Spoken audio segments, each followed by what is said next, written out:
অমর ২১শে ফেব্রুয়ারি।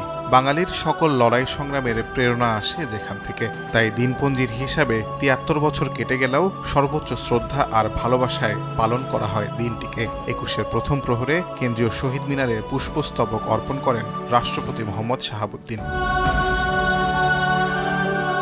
এরপর রাত ১২টা ১২ প্রধান উপদেষ্টা ডক্টর মোহাম্মদ ইউনূস শহীদ মিনারের মূল বেদিতে ফুল দিয়ে শ্রদ্ধা জানান ৫২ ভাষা শহীদদের প্রতি। এ সময় তিনি শহীদদের স্মৃতির প্রতি গভীর শ্রদ্ধা জানিয়ে নীরবে কিছুক্ষণ দাঁড়িয়ে থাকেন। পরে উপদেষ্টা পরিষদ, সরকারি কর্মকর্তা ও বিদেশি কূটনীতিকদের সঙ্গে কুশল বিনিময় করেন।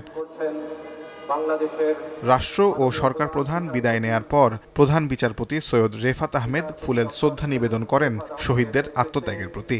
এ সময় তার সঙ্গে ছিলেন আপিল বিভাগের বিচারপতিরাও। পরে প্রধান বিচারপতি জানান, রাষ্ট্র গঠনের অনুপ্রেরণা ৫২ ভাষা আন্দোলন। বাঙালি জাতিসত্তার প্রাথমিক স্তম্ভ ২১-এ এবং ৭১ উত্তর রাষ্ট্র গঠনের একটা প্রধান অনুপ্রেরণা ২১-এ। আর ব্যক্তিগতভাবে আমার একটা আত্মিক সম্পর্ক রয়েছে ২১-এর সাথে। আমার মা একজন ভাষা সৈনিক ছিলেন, ভাষা কন্যা ছিলেন। তো সেই সুবাদে সকল ভাষা সৈনিক, ভাষা শহীদদের প্রতি আমার শ্রদ্ধা জ্ঞাপন করতে এসেছি। এরপর উপদেষ্টা পরিষদের সদস্যরাও শহীদদের প্রতি শ্রদ্ধা জানান, যার সামনে ছিলেন ৩ তরুণ উপদেষ্টা। প্রজন্মের পর প্রজন্ম এভাবেই ২১-এর চেতনা বয়ে চলেছে।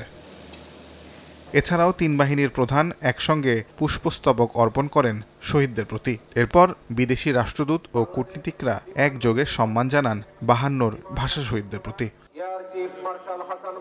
পরে একে একে attorney general, police, RAB, BGB সহ বিভিন্ন বাহিনী প্রধান, ঢাকা বিশ্ববিদ্যালয়ের উপাচার্য সহ ঊর্ধ্বতন সরকারি কর্মকর্তাদের শ্রদ্ধা নিবেদনের পর উন্মুক্ত করে দেয়া হয় শহীদ মিনার প্রাঙ্গণ ঢল নামে মানুষের।